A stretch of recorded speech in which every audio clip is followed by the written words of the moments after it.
Praise the lord. ప్రభువైన యేసుక్రీస్తు వారి నామంలో ప్రియాత్మీయ సహోదరులందరికీ కూడా హృదయపూర్వక వందనాలు తెలియజేస్తూ ఉంటున్నాను. అందరూ ఎలా ఉన్నారండి? క్షేమం కదూ?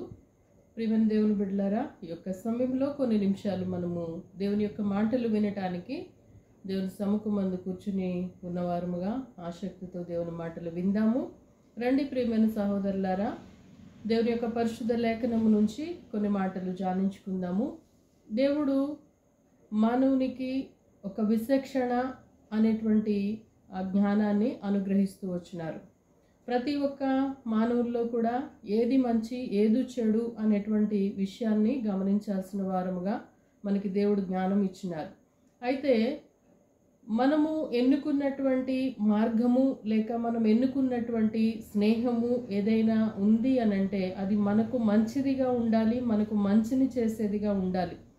అలాంటి స్నేహము అలాంటి మార్గము మనం ఎన్నుకున్న వారముగా ఉంటే మన యొక్క జీవిత విధానము అది ఆధ్యాత్మిక విధానము కూడా చాలా మెరుగుపడేదిగా ఉంటుందనేటువంటి సంగతి మరి గమనార్హము. కనుక ప్రియమైన దేవుని బిడ్డలారా, ఈ యొక్క సమయంలో దేవుని యొక్క లేఖనము నుంచి కొన్ని మాటలను మనము ధ్యానించుకుందాము.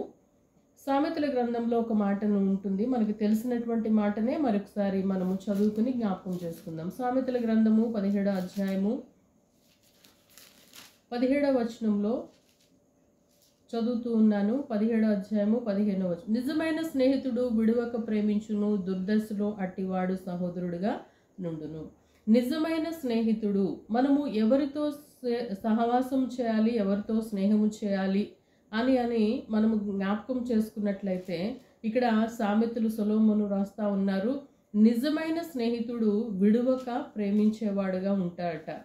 అట్టివాడు దుర్దశలో అనగా మనం ఉన్నటువంటి కష్ట కాలంలో లేక ఆపత్కాలంలో చెడు సమయంలో ఉన్నటువంటి సందర్భంలో అలాంటి స్నేహితుడు ఒక సహోదరుని వలె మనకి సహాయము చేయటానికి ఆ యొక్క స్నేహితుడు ఉంటా ఉన్నారు. కనుక మనము చేసేటువంటి స్నేహాలు ఎలాంటి స్నేహమో చూస్తే నిజమైనటువంటి స్నేహితుడుగా ఉండేటువంటి స్నేహితులతో స్నేహం చేస్తున్నామా, లేక వేషధారణతో ఉంటూ మనతో స్నేహం చేస్తూనే ఉంటారు కానీ మన దగ్గర ఉన్నటువంటి ఆ లోపాలన్నిటినీ కూడా వారు వేరొకరికి చేరవేస్తూ ఉంటారు. చూస్తూ ఉన్నాం ఈ దినాల్లో స్నేహితులు ఎలా ఉంటారనేటువంటి సంగతి కూడా.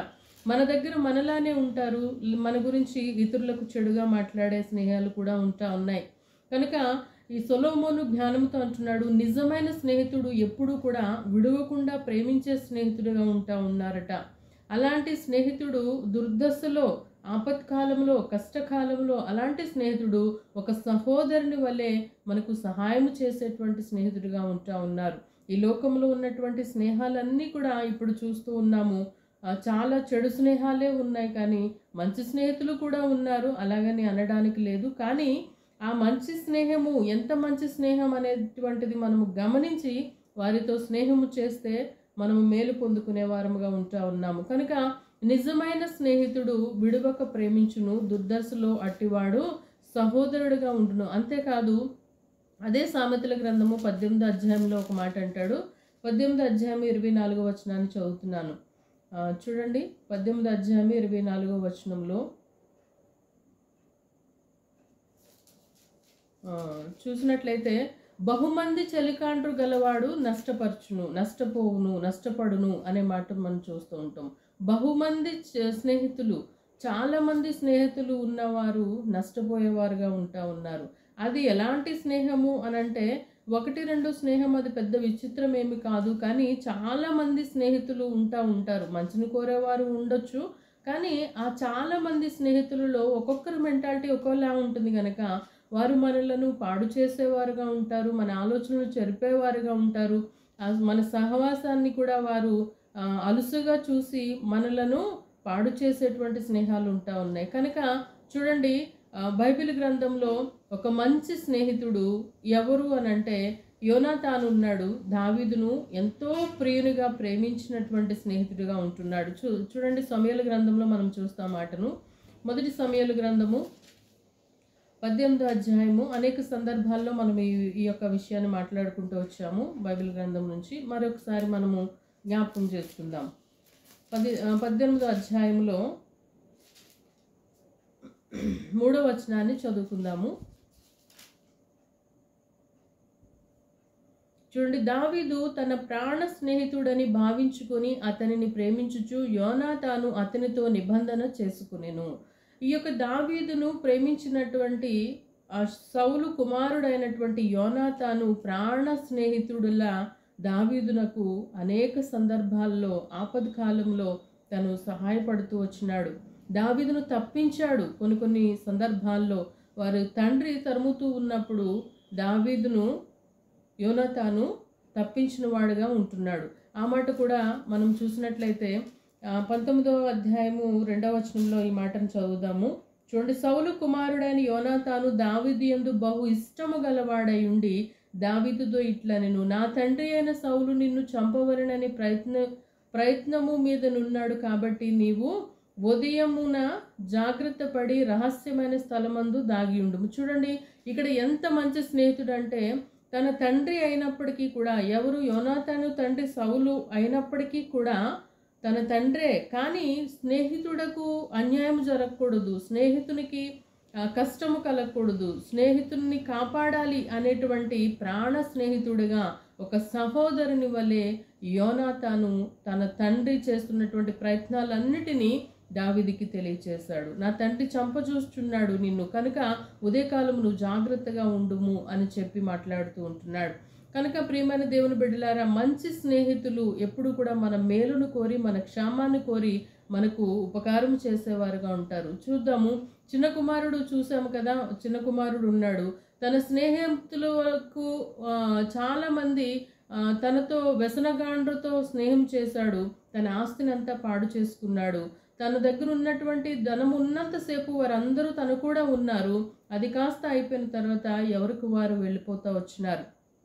అలాంటి స్నేహితులు కూడా ఉన్నారు. మన దగ్గర డబ్బు ఉన్నంతసేపు, లేక మన దగ్గర పేరు ఉన్నంతసేపు, మన దగ్గర పరపతి ఉన్నంతసేపు మనతో స్నేహం చేస్తారు. తర్వాత మన దగ్గర ఏమీ లేనప్పుడు అందరూ దూరం అయిపోతూ ఉంటారు. అలాంటి స్నేహితులు మనకి ఉంటే మనం అందుకనే చలికాండ్రు బహు స్నేహితులు గలవాడు చెడిపోవును అని మనం చూస్తాం సామెతల గ్రంథంలో. కనుక మనము బహుమంది స్నేహితులతో సహవాసము చేసి ఆ సహవాసం ఎలాంటిదని గుర్తెరిగి అలాంటి వారితో మనం స్నేహం చేయాలి. కానీ అది మంచి స్నేహమా? ప్రాణ స్నేహితుడిగా ఉన్నాడు ఎవరు? యోనాతాను దావీదు పక్షముగా ప్రాణ స్నేహితుడిగా సహోదరుని వలె తనను ఎంతగానో ప్రేమించిన వాడుగా ఉన్నాడు. అలాంటి సహోదర ప్రేమ కలిగినటువంటి స్నేహితులను మనము ఎన్నుకోవాలి.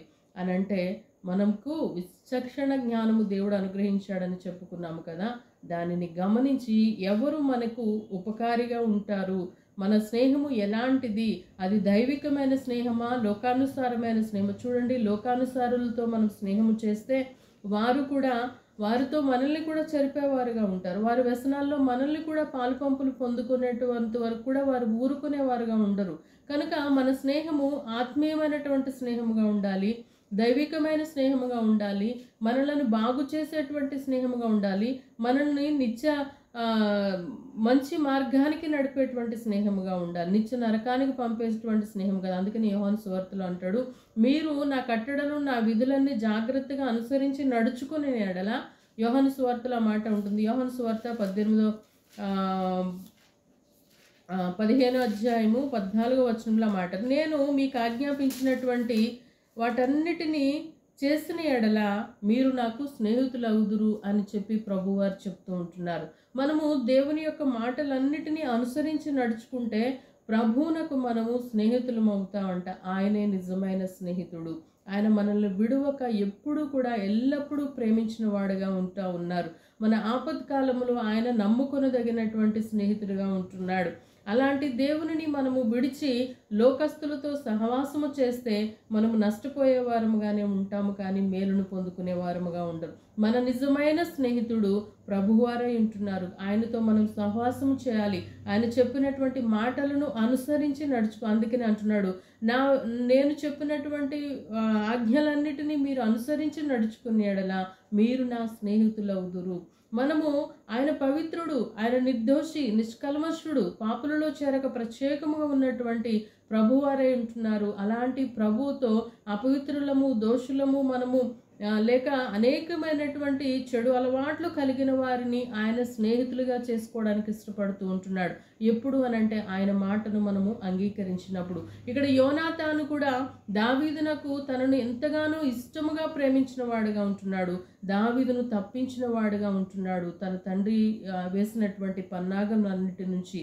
కనుక ప్రియమైన సహోదరులారా, ఈ సమయంలో మనము గమనించాల్సినటువంటి విషయం ఏంటి అని అంటే, మనము ఎవరితో సహవాసం చేస్తున్నాము? నిజముగా ప్రభుతో సహవాసం చేస్తున్నామా, లేక ఆత్మీయులతో సహవాసం చేస్తున్నామా, లేక మనల్ని మేలు కోరే వారితో సహవాసం చేస్తున్నామా, వాక్యానుసారముగా మనల్ని నడిపే వారితో సహవాసం చేస్తున్నామా, లేక చెడు అలవాట్లతో ఉండేవారితోనూ లేక చెడు సహవాసాలు మనము చేస్తూ ఉన్నామా అనేటువంటి విషయాన్ని మనము గమనించి మంచిని కోరేటువంటి వారి కొరకు మనము ఎదురు చూడాలి. అంతేగాని చూడండి, అదే సామెతల గ్రంథములు అంటాడు, నీ స్నేహితునైనను నీ తండ్రి స్నేహితునైనను మరువవద్దు, విడువవద్దు. నీవు కష్టకాలంలో ఉన్నప్పుడు నీ సహోదరుని ఇంటికి పోయే కన్నా నీ యొక్క స్నేహితుని ఇంటికి వెళ్ళటము మంచిది అని చెప్పి సామెతల్లో కూడా వ్రాస్తూ ఉన్నారు. అది ఎలాంటి స్నేహము అని అంటే మంచి స్నేహము గురించి మాట్లాడుతూ ఉంటున్నారు. కనుక మనము ఎవరితో పడితే వారితో స్నేహం చేయడానికి వీలు లేదు. ఎటు పడితే అటు ఇష్టానుసారముగా మనము తిరగడానికి వీలు లేదు. ఈ దినాన్ని ఎంతో మంది అలాగ ప్రాణాలు కోల్పోతూ ఉన్నారు. సొంత స్నేహితులే నమ్మించి మోసం చేసి ఎక్కడికోని తీసుకెళ్ళి ఎక్కడో చంపేసి పడేసి వస్తూ ఉన్నారు. ఇలాంటి మనం ఎన్నో దృశ్యాలు చూస్తున్నాం. కనుక ప్రియమైన దేవుని బిడ్డలారా, మన స్నేహితులను కూడా మనం నమ్మేటువంటి పరిస్థితుల్లో ఈ దినాలు బహుఘోరముగా తయారైనవి. ఎందుకంటే అక్రమం విస్తరించుట వలన మనుషులలో ప్రేమ చల్లారిపోతూ ఉంది. ఆ ప్రేమ చల్లారిపోవటం ద్వారా చాలామంది అక్రమానికి ఒడికడుతూ మనల్ని నాశనానికి నడిపేవారుగా కొద్దిమంది ప్రాణాలు తీసేస్తూ ఉన్నారు. నా స్నేహితుడే కదా, నా స్నేహితురాలే కదని మనము నమ్మి వారి వెంట వెళుతూ ఉంటాము. మనం నమ్మి వారికి మన విషయాలన్నీ చెప్తూ ఉంటాము. అలాంటి సందర్భంలో అదే అలుసుగా అదే అదునుగా వారు తీసుకుని మనలను మోసం చేయడానికి చూస్తూ ఉంటున్నారు. అలా మోసపోయిన వారు అందరూ చాలామంది ఉన్నారు. వారు ఈ దినాన దిక్కుతోచక ఏడుస్తూ ఉంటున్నారు. కనుక ఇకనైనను మనము జ్ఞానము కలిగి సొలొమోను జ్ఞానముతో రాసినటువంటి ఈ సామెతలు ఏవైతే ఉన్నాయో వాటిని మనము నేర్చుకుని, అవును కరెక్టే, నిజమైన స్నేహితుడు మనల్ని ఎప్పుడు కూడా విడువక ప్రేమిస్తాడు కదా, అలాంటి స్నేహితుడిని మనము వెతకాలి. అలాంటి వారితో సహవాసం చేయాలి. అది ఎవరు ఉన్నారు అనంటే ఆయనే నిజమైన స్నేహితుడు. కనుక దేవునితో సహవాసం చేస్తే మనం ఎప్పటికీ మోసపోము, ఎప్పటికీ నష్టపోము. కనుక మనము నిత్యము సంతోషముగాను సుఖముగాను ఆనందముగాను ఉండాలి అని అంటే మన ప్రభు అయిన యేసుక్రీస్తు వారితో సహవాసము చేసినట్లయితే మనం ఎల్లప్పుడూ కూడా సంతోషం, భయము లేదు, మనకి భయం ఉండదు. ఆ స్నేహితుడితో చెప్పాను, ఆ స్నేహితురాలతో చెప్పాను, నా సంగతులన్నీ ఇంకెవరికైనా చెప్తారేమో, లేక నా ఇంటి గుట్టంతా ఇంకెవరికైనా చేరవేస్తారేమో అనేటువంటి భయం ఉండదు. ఎందుకంటే మన స్నేహితుడికి అన్నీ చెప్పుకోవచ్చు. అందుకనే ఎవరు అబ్రహాము దేవునితో సహవాసం చేశాడు, స్నేహితుడు, నా స్నేహితుడు అని చెప్పాడు. దేవుడే సాక్ష్యం ఇచ్చాడు, అబ్రహాము నా స్నేహితుడు.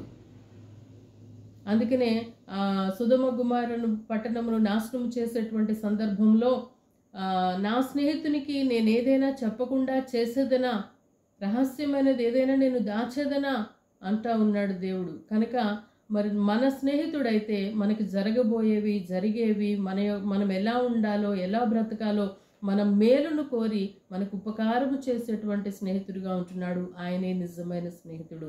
ఆ స్నేహితుని నమ్ముకుని మనము మేలు పొందుకుని నిత్య నరకాన్ని తప్పించుకుని మరి నిత్య మార్గములోనికి మనము వెళ్ళేవారముగా ఉంటాము. కనుక ఈ లోక స్నేహం అంతా కూడా దేవునితో, అందుకనే ఈ లోక స్నేహము దేవునితో వైర్యముగా ఉంటా ఉంది. కనుక ఈ లోక స్నేహాలన్నీ కూడా తాత్కాలికమైనవి. అవి మనం మంచి కోరేవి కాదు, మన మేలును ఆశించేవి కాదు. దీని ఆశించింది ఈ లోక, చూడండి, ఈ లోక స్నేహం దేవునితో వైర్యం శాశ్వతము కాదు యువక నీ జీవితం. ఈ లోక స్నేహం కోరింది దీనా తన తండ్రి ఆజ్ఞనే మీరింది లోకాన అంటేగా రక్త దోషం ఎబ్రి వంశాన పొందెగా శాపం తండ్రి హృదయాన. ఈ లోక స్నేహం దేవునితో వైర్యం శాశ్వతము కాదు యువక నీ జీవితం. కనుక ఈ లోక స్నేహాలు మనల్ని పాడు చేసేవిగా ఉంటున్నాయి. ఈ లోక స్నేహం కోరుకోవద్దు, కానీ తండ్రితో సహవాసం కోరుకుందాము, ప్రభుతో సహవాసం చేద్దాము. ఆయనే మనకు నిజమైన స్నేహితుడుగా ఉంటున్నాడు. మనల్ని విడువక ప్రేమించే స్నేహితుడు ఎవరైనా ఉన్నారు అని అంటే అది ప్రభువారు తప్ప ఈ లోకంలో. ప్రభువారితో చెప్పుకోవచ్చు, మన సమస్యలన్నీ చెప్పుకోవచ్చు, ఏ భయము లేదు. ఆయన సహకారిగా ఉంటూ మనకు ఉపకారం చేసే దేవుడు. కనుక ప్రియమైన స్నేహితులారా, ఇది నాన్న దేవుని వాక్యం నుంచి మనం నేర్చుకున్నటువంటి మాట, నిజమైన స్నేహితుడు విడువక ప్రేమించును, దుర్దశలో అట్టివాడు మనకు సహోదరుడిగా ఉంటును. ఈ కొద్ది మాటల వల్ల దేవుడు మనలను బలపరిచి నడిపించునుగాక. మంచి స్నేహం చేయటానికి మనలందరికీ జ్ఞానముతో నింపునుగాక. ఆమెన్. Praise the lord.